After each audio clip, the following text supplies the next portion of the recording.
So it's come to my attention last year that a developer and a contractor who were demolishing at the new Lifestyles 2 building did not properly abate, or they didn't take out the asbestos out of the existing buildings that were there on 100 South Wood Avenue.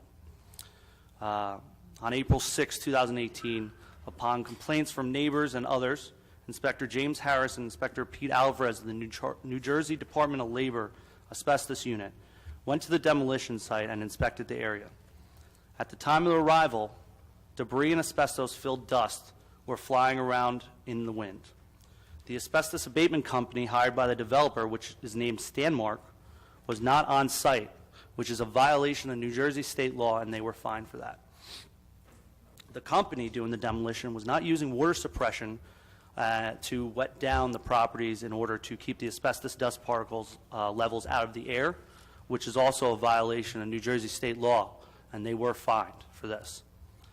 Furthermore, in according to the State Asbestos Control and Licensing Department, several samples were taken from the debris at this site. Inspector Harris collected samples of roofing, stucco, plasters. Samples of roofing, flashing, painted plaster were identified as asbestos positive, 3.9%, 1.25%, 10.4%, and 10.5% crystalline asbestos, respectively. The trucks that were used to haul away the asbestos-contaminated dust were not equipped properly, and nor were they licensed to haul asbestos-related material away. And I assume, and this is just an assumption, that the asbestos dirt was put in an area where asbestos dirt is not supposed to be put. I don't know how this happened. I don't know how it was allowed to happen. I stood out in the wind videotaping the demolition from my deck, which is no more than 40 feet away, and I wanted to show you this, of how disgusted I am about this, and I want you to see this. This is from my deck. I'm no more than 40 feet away from this. This was midday, going on for 2 or 3 days before, at least 2 days before any repercussions to protect people were taken. So, I was out front in the property taking pictures. I was posting on Facebook saying how happy I was and how ecstatic I was that finally the Transit Village would have a new restaurant and new amenities and the progress that was happening in the 6th Ward. I never thought that there was a possibility that the dust I was breathing in could be toxic, as I wrongfully assumed that the asbestos would have been removed in accordance with state law. That ecstatic feeling is now gone, and I have the paperwork here from the state for anyone willing to want to look at it. It is right here. It's operable. Honestly, I don't matter here. I'm just one man. I don't have a wife or children yet, and I hope to one day, but I don't now. What really matters to me is the children that were walking to and from school at School 6 that day, breathing in contaminated asbestos particles. I worry about my neighbors and my friends and the people that I represent who have become like family to me. The demolition of this block was done improperly, and I, as the voice of the 6th Ward, want to know why. I'm calling for an impartial state investigation in order to find out exactly what happened here and how we can stop it from ever happening again. I believe the state has better resources to investigate the situations with subpoenas, if need be, of text messages, emails, and GPS location in order to find out what happened, and in order to find out all who could have been involved in allowing this to happen.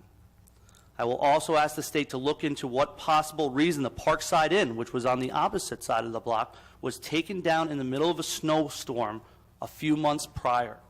This block was also tested, and it found that asbestos was in that building as well. Furthermore, the Linden City Council and the Linden City government going forward absolutely has to contract with an independent asbestos investigator and not rely on inspectors that the developers hire themselves.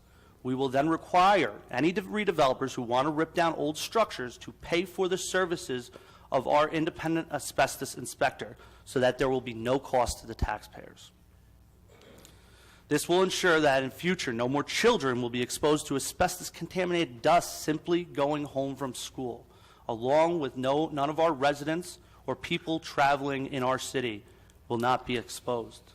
This will ensure that we will take care of our taxpayers while providing a safe environmental standards for both the residents of Linden as well as people contracted to work at these sites, since clearly little was done to protect them. Next month, I will be sending a letter, and I will personally propose a resolution asking the New Jersey State Legislature to change the Asbestos Control and Licensing Act, which was last amended in 1984. This is the law that handles asbestos in our state. The maximum fines for dumping asbestos is $25,000.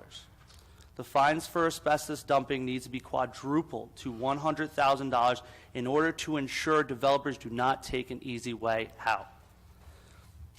If abatement costs $100,000 and a fine is a maximum of $25,000 if you do indeed get caught, there's really no incentive to safely remove the asbestos and protect our children and residents.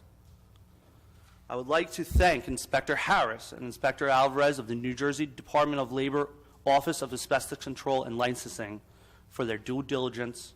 Their due diligence is the only reason that this is coming to light, and I appreciate them, and so do our residents. Some people will question why this developer may have been complacent in this matter, and I don't know yet what that was, which is why I'm asking for the state to start an investigation. I'm sorry to break the news like this here in council, but this is why I'm here. I'm here for you. I serve Linden, and no one else. The builders of this city need to protect our neighborhoods like they live here, which it appears that they have not. Thank you, Council President. That concludes my report.